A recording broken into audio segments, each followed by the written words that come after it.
I touch your wiener? What? Your dog. Only then did the boy realize he had misunderstood her. The woman was just there to adopt a pet. They went to the office to register, and while he seriously asked for her personal information, she kept flirting with him. 19 years single, the boy panicked. Pry me open. He grabbed his phone, Oh, what? Already? made up an excuse, and said he needed to go home. How about I give you a ride home, and we can keep talking? You're on the way. How do you know where I live? But the more he thought about it, the more something felt wrong. He insisted on riding home himself, but still ended up in the car. As they drove, he realized this wasn't the way home. When he tried to call the police, the woman snatched his phone away. In desperation, he pulled out pepper spray. The woman screamed in pain and got out of the car. Why? You tried kidnapping me! I can't kidnap you, you're 19, grow up! Just one day earlier, Annie had lost her house and car to bank debt. Driving passengers was her only job, and now that was gone too. Desperate, she came across a strange job ad. All she had to do was play a role, and the payment was exactly what she needed: a car. A luxury one. Curious and desperate, Annie went to the address. She was welcomed by a middle-aged couple, the boy's parents. I just want you to know, we have the utmost respect for sex workers. I am, not a sex worker. Not that there's anything wrong with that. Their son Jack had been withdrawn his entire life. At 19, he had never dated and avoided social contact altogether. Annie's task was simple but unsettling: become Jack's partner and try to change him. So, when you say date him, do you mean date him or date him? Yes. Yeah, that's correct. Date him. Date him hard. I'll date his brains out. With years of dating experience, Annie accepted the deal without hesitation. Fucker in the butt! What are you doing? I don't know. The three guys didn't just try to steal his clothes, they mocked him too. Fuck yeah. Come here, cunts. But instead of thanking Annie for stepping in, Jack blamed her for using violence. They had our clothes, our phones, our keys, our wallets. I got them back. What would you have done? Nothing? Furious, Annie stormed back to the car, ready to give up on saving this cowardly boy. As she was about to leave, someone blocked her way. Give me my phone! Get off my hood. Not until you give me my phone, I need it! Okay, guess we're doing this. Annie didn't even hesitate. She reversed and drove forward like Jack didn't exist at all. She wasn't scared. She hit the gas. That reckless move caught the attention of traffic police. With her record, one more violation meant losing her license for good, and driving was her only way to survive. In a moment of pure tension, Annie floored it, raced across the train tracks, and finally shook the police. After surviving that heart-pounding escape, neither of them had the energy to argue anymore. Later, Jack decided he was willing to give up college for Annie. His parents were obviously against it, but knowing their son's stubborn nature, they didn't confront him directly. Instead, after Jack left, they called Annie. I was gonna call you. Listen, I don't think I can do this. Percy has gotten way too attached. You can have the car. Really?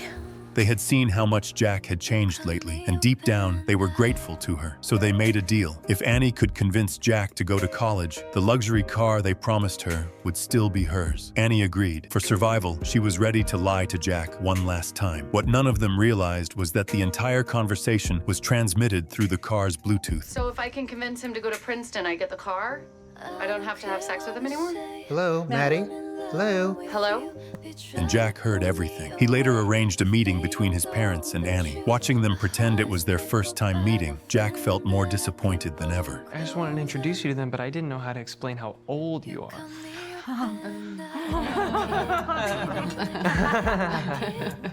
Well, I'm not that old.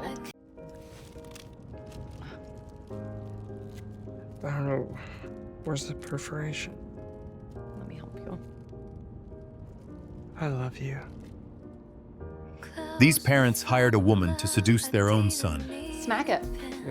simply because he was already an adult, had never dated, and refused to socialize. Drowning in debt, Annie saw the job posting and applied on her own. 1 more year older. So 30. Yeah. 32. I'm assuming that I'm here because you haven't found anyone yet. And the reason you haven't found anyone yet is because young girls are idiots. It's not their fault. They're young. With plenty of dating experience, she got the job easily, but things went wrong from the very beginning. Why? You tried kidnapping me! I can't kidnap you, you're 19, grow up! After hearing her out, Percy felt she kind of made sense. After rinsing her eyes with tap water, Annie explained why she approached him. I just thought you were hot. You think I'm hot? What Percy didn't know was this. The first woman in 19 years to ever call him handsome was hired by his parents. Annie then took the chance and asked him out. Feeling awkward and guilty, Percy didn't know how to say no and eventually agreed. The next night, they met at a bar. Annie planned to get Percy drunk so she could move on to the next step. Pepsi, please. We only have Coke. Oh, She wasn't worried at all He'll have a Long Island iced tea too. because the bartender was already on her side. this is the worst iced tea I've ever had. Encouraged by Annie, Percy finished his drink. Late that night, Annie told him they were going for a swim in the ocean. Oh, no swimming. Huh, we tried. You know, those rules are more like just suggestions. Before Percy could object, she was already undressed and walking into the water. Panicking, Percy quickly took off his clothes and followed her. Just as Annie was trying to build a flirty moment, she noticed something was wrong. 3 people on the beach were about to steal their clothes.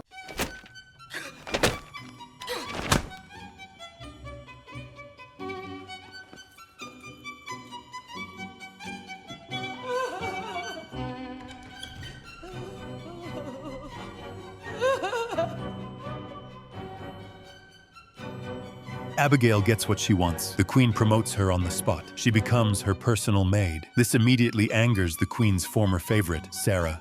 You will dismiss her. I don't want to. I like it when she puts her tongue inside.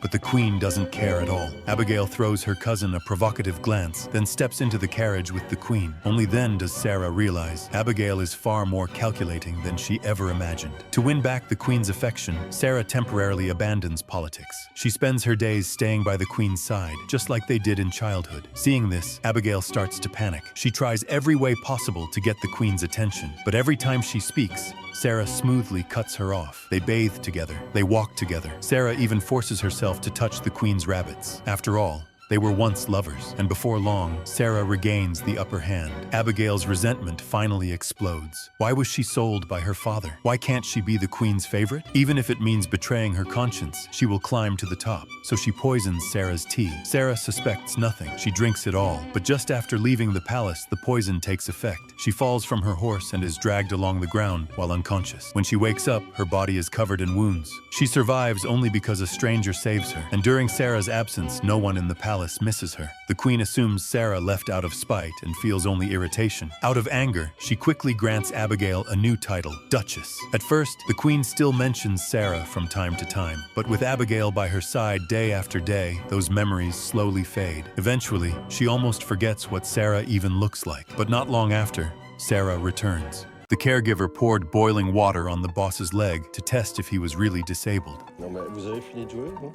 The housekeeper came out to stop him, but he still argued, claiming he was doing an experiment. He used foot cream as shampoo and smeared actual shampoo on the boss's feet. These were just his usual antics, but his unreliable behavior didn't stop there. To get a look at a beautiful woman, he even fed food into the boss's eyes. Yet, despite being so reckless, the boss liked him a lot. He couldn't even imagine life without him. The doctor asked the caregiver to help the boss into his wheelchair. He casually set him down and went off to chat with the doctor, almost letting the boss fall. Even though he was so careless, he never treated the rich man like a disabled person. He even used the